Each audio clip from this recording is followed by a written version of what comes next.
बिहार में कांग्रेस और आरजेडी के बीच तकरार की खबरों के बीच आरजेडी ने अपनी चाल चल दी है। सूत्रों के हवाले से बड़ी खबर आ रही है, जहां औरंगाबाद में कुटुंबा सीट पर आरजेडी ने अपने मोहरे को आगे कर दिया है। कांग्रेस के रिश्तों में तनातनी के बीच सुरेश पासवान को आरजेडी की तरफ से आगे किया गया। अब यह कहा जा रहा है कि आरजेडी के इस फैसले से कांग्रेस में जबरदस्त नाराजगी है। कांग्रेस इसे लेकर अपनी नाराजगी को जाहिर कर रही है, क्योंकि ये सीट पारंपरिक तौर पर कांग्रेस की रही है, लेकिन आरजेडी के कैंडिडेट के नाम को आगे किया जाना अब इन दोनों ही के रिश्तों में खटास पैदा करती हुई।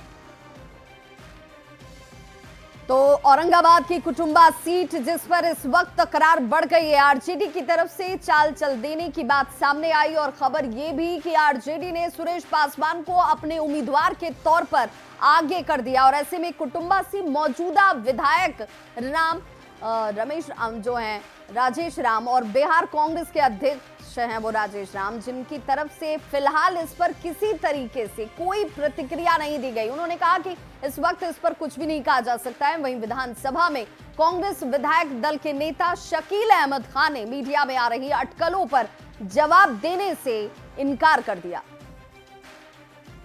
रही है कि आरजेडी के तरफ से सुरेश पासवान को आगे किया जा रहा है कुटुंबा से, जहां पर आपके प्रदेश अध्यक्ष राजेश राम अभी सिटिंग एमएलए हैं। कयास आराइयाँ हैं और मीडिया के साथियों के द्वारा आराइयाँ हैं। ये सब तो कयास करता रहे। जो मजबूत सीट है, भारी मतों से जीतने का मामला है, यहाँ कौन क्या कह रहा है नहीं कह रहा है इस पर कोई चर्चा ही नहीं है। कुटुंबा से आप विधायक हैं, वहां पर सुरेश पासवान आरजेडी के दावा ठोक रहे हैं अब तो आप ही की सीट पर। देखिए, ये लोकतंत्र है और हम स्वस्थ लोकतंत्र की मर्यादा को पालन करने वाले हैं। जब तक ले टिकटों की घोषणा नहीं होती तो ये सभी का जो है अधिकार है अपनी बात कहने का, और जो जिस दल से जुड़ा रहता है ये उनकी भी अधिकार है कि उस दल से कुछ भी मांग करे। तो इधर आरजेडी और कांग्रेस के बीच तनातनी के बीच दिल्ली में कांग्रेस की स्क्रीनिंग कमेटी की बैठक जो है वो चलती हुई नजर आ रही है। और कांग्रेस के दिल्ली मुख्यालय में ये बैठक इस वक्त हो रही है, जिसमें स्क्रीनिंग कमेटी के अध्यक्ष अजय माकन मौजूद हैं। बिहार कांग्रेस के प्रभारी कृष्णा अल्लावरू की मौजूदगी है। बिहार कांग्रेस के अध्यक्ष राजेश राम और विधानसभा में पार्टी के नेता शकील अहमद खान इसमें शामिल हैं। माना यह भी जा रहा है कि इस बैठक में उम्मीदवारों के नाम पर चर्चा की जाएगी।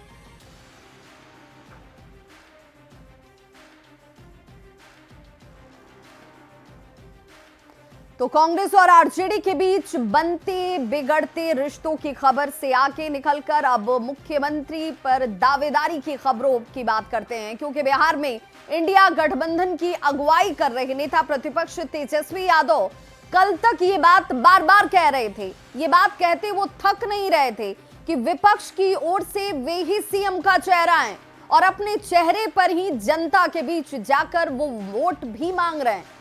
लेकिन गठबंधन में तेजस्वी के चेहरे पर अब तक बात बनी नहीं है। कांग्रेस के तमाम बड़े नेता सीएम के चेहरे के सवाल पर चुप्पी साध रखे हैं और ऐसे में अब तेजस्वी यादव ने अपने सुर बदल दिए हैं। जो पहले मैं सीएम पद का दावेदार बता रहे थे, अब जनता को मालिक बताने में लगे। 143 सीट पर तेजस्वी चुनाव लड़ेगा। मुजफ्फरपुर हो, बौछार हो, गाय घाट हो, अपन हमारे मुन्ना जी का क्षेत्र हो, हर जगह से तेजस्वी चुनाव लड़ने का काम करेगा। तो मुख्यमंत्री के चेहरे पर दिए गए तेजस्वी यादव के बयान पर सियासत इस वक्त शुरू हो चुकी है। बीजेपी और जेडीयू का कहना है कि तेजस्वी को जमीनी हकीकत का पता चल गया और इसीलिए उनके सुर बदल गए हैं। तो वहीं कांग्रेस और आरजेडी ये कह रही है कि जल्द ही मुख्यमंत्री के चेहरे के नाम का ऐलान भी कर दिया जाएगा। देखिए, श्री तेजस्वी यादव जी के सुर नहीं बदले हैं। लोकतंत्र में जनता ही किसी को मुख्यमंत्री बनाती है और किसी को हटाती है। तो श्री तेजस्वी यादव जी को बिहार की जनता ने अपना मुख्यमंत्री मान लिया है। बिहार की जनता तेजस्वी जी को मुख्यमंत्री बनाने के लिए तैयार है। महागठबंधन की तरफ से मुख्यमंत्री के चेहरे पर तेजस्वी के बदले सूट ठीक वैसे ही जैसे अब आया ऊंट पहाड़ के नीचे। हाल के दिनों तक अपने मुंह मियां मिट्ठू बन अपने ही चेहरे पर 243 विधानसभाओं के लिए जनता से वोट मांगने वाले तेजस्वी जी को लगता है कि अब कुछ हद तक जमीनी हकीकत का भान हो गया है, तभी तो वह कह रहे हैं कि जनता ही तय करेगी कि कौन मुख्यमंत्री बनेगा। तेजस्वी यादव पहले कहा करते थे कि मेरे अलावा महागठबंधन में कौन है सीएम का चेहरा, लेकिन कांग्रेस पार्टी की बदली हुई रणनीति और कांग्रेस नेताओं के हठधर्मिता के कारण तेजस्वी यादव अब कह रहे हैं अपना सुर बदलते हुए कि जनता जिन्हें तय करेगी वही मुख्यमंत्री होगा। बिहार के आम जनता के मानस पट पे, चित्त पे, दिल पे, दिमाग पे ये बात बैठ गई है कि इंडिया गठबंधन जो है उनके मौलिक अधिकार दिलाने की बात कर रहा है, उनके बेसिक सुविधाएं, पढ़ाई लिखाई, दवाई, चिकित्सा की बातें कर रहा है और वो मन बना लिए कि इस बार बिहार की जनता इंडिया गठबंधन को आशीर्वाद देगी और बहुत जल्द बिहार की जनता